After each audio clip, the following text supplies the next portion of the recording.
sa Diyos. Ingon diri sa verse 1 down to verse 17. And God spoke all this word saying, I am the Lord your God who brought you out of the land of Egypt, out of the house of bondage.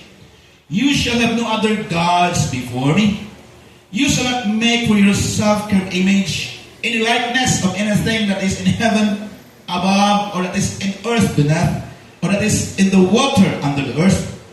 You shall not bow down to them, nor serve them. For I, the Lord your God, am a jealous God, visiting the iniquity of the fathers upon the children to the third and fourth generations of those who hate me, but showing mercy to thousands to those who love me and keep my commandments.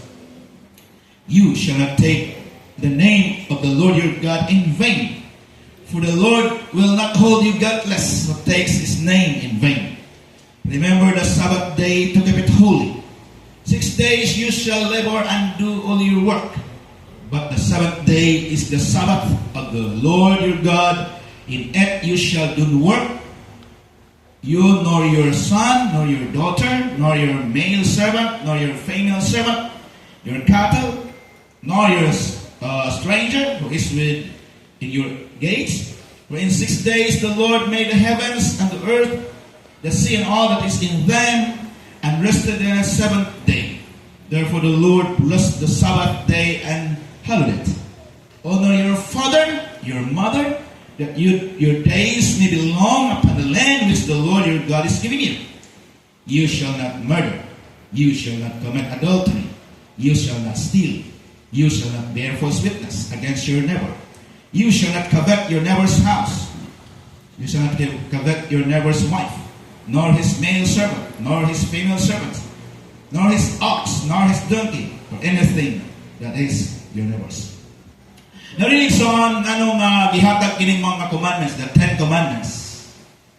Aron nga mahibawan nga mga Israelita, ila pagyud din sundon o kinabuhion kini nga mao nga mga sugo sa Dios. So, first, ingon diri nga, you shall not make any other gods, or you shall have no other gods before me. So, nga naman, nga importante, igsoon, nga wala tayo laing Diyos. Ako, igsoon, kung ang usa ka tao, mag-backslide na siya. No? Kung ang usa ka tao, mag-backslide na siya, o di na siya mahinumdum sa Diyos, makalimot siya sa Diyos, nagpasabot ka na, nga lain ang Diyos ang iyang gisimba. Lain ang Diyos ang iyang gisunod. No? So, muna nga, ingon ang Ginoo nga, ay mo kalimot. Ay mo kalimot, ani. Ay mo kalimot, ani. Unang-una niya is, you shall have no other gods before me. You shall not make for yourselves carved image in a likeness of anything that is in heaven above, or in the earth beneath, or in the water under the earth. You shall not bow down to them, nor serve them. For I, the Lord your God, am a jealous God, visiting to the iniquity of the fathers upon the children, the third, fourth generations of those who hate me. Okay. Nga nung kinahanglan mag-igsoon nga ang Diyos yun mo ay simbahon. It's because God is the owner of our life. Ang Diyos may tag-iya sa itong gininhawa. Ang Diyos tag-iya sa itong kinabuhi. Ang Diyos tag-iya sa itong kusog. Amen? So muna nga, wala na ilaing Diyos. O wala na ilaing Diyos na itong ilhon. Wala na ilaing Diyos na itong simbahon. Siya lang yun. The God Almighty. Muna ngayon rin, ayaw gayod mo pagsimba o mga graven images. Kita nga personal, wala naman tanak, no? Pero na ay mga butang nga lahi na. Modern naman taka. Moderno nga gods, no? Ang sama na yung mga moderno nga mga gods, no? So, depende na ni karon sa tuwang ginatagaan ug dako kay panahon sa atong kinabuhi. Muna nga kita nga Kristohanon, kinahanglan magbantay ta. No? Careful kita. Careful ta sa kinabuhi nga magasunod sa Dios. Nga ang atong Dios siya lang Dios. Amen. Pag matanaw sa bunta, kinahanglan siya atong pasalamatan. Siya atong simpahon. Amen. Dili man ni igsoon nga panaw sa Domingo ra atong pagsimba. Kada adlaw ta mosimba sa Dios. Kaya kung nga itong una-una, Domingo na mo simba, mapatay atong kalag. Or espiritu. Mapatay atong espiritu. Kaya naman, ang Biblia nag-ingon, man shall not live by bread alone, but by every word that proceeds out of the mouth of God. So meaning, kung Domingo na mo simba sa Ginoo, di mo simba Lunes, Martes, Merkules, Huwebes, Biyernes, ulit mo simba sa Ginoo, ang atong espiritu mapatay siya anang mga adlaw. So kinahanglan magsimba ta Lunes, Martes, Merkules, Biyernes, Sabado sa atong mga panimalay. Kung saan mo rin pagsimba ang Ginoo kung nakasayo panimalay, kinahanglan maghatag ang panahon sa Ginoo. Amen? Maghatag panahon sa Ginoo. Example, kung ang atong pagmatay son alas 4. Pwede na ito tagag isa ka oras ang Ginoo. Ayha ka kuha diha. Ayha ka magluto diha. Ayha ka magkuha sa imong kaldero. Sa baliya. No? Nakaig panahon ang pagsimpa sa Ginoo. Amen? Simpahon na ito ang Ginoo kada adlaw. Dili pwede nga Domingo na ito musimba. Kaya Domingo igsoon, gihatag ni siya nga panahon para ng tanan. Corporate worship. Okay? Corporate worship. Meaning ko say, nagsimba ta nga hiniusa. Pero kung adlaw Lunes, Martes, Merkules, Huwebes, Biyernes, Sabado, kinahanglan dunat tay higayon diha sa pagsimba sa Ginoo. Kaya kung di na ito tagal pagsimba ang Ginoo ng mga adlaw, so mapatay ang atong espiritu. Kaya man siguro ka, buhi mo ko pastor, buhi. Yeah.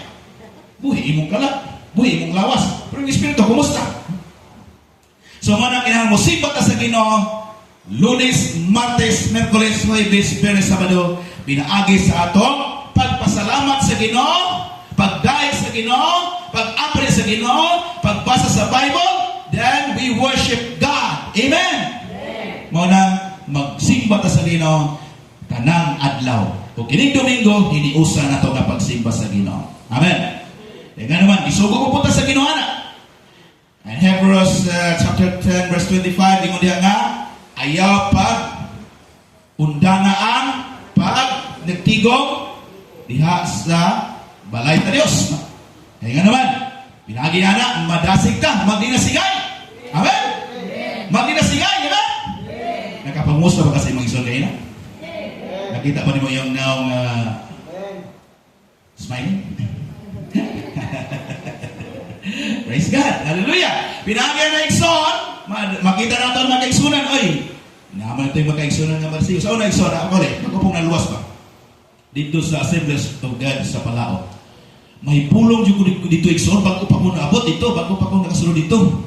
Kanya kining, wala pa tayo naluwas, bago pa kitang nakasulod ang simbahan na, mahipulong ka sa ilang mga pamaagi. No? Tingala ko nga, inigsunod mo sa gate, narin mo laman ni praise the Lord. No? Grabe kuya, wala ni mga sibahan. Kuya ni mga katawan na rin. Kumusta pa, praise the Lord, praise the Lord, praise the Lord. Praise the Lord per day.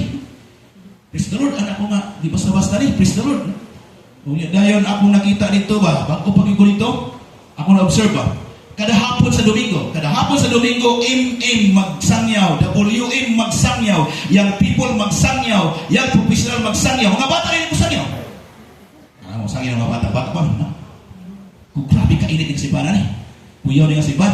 Muna iksoon nga, puno kayo dito, kanang awas-awas. No? Mag-awas-awas ang manimbahay kayo naman.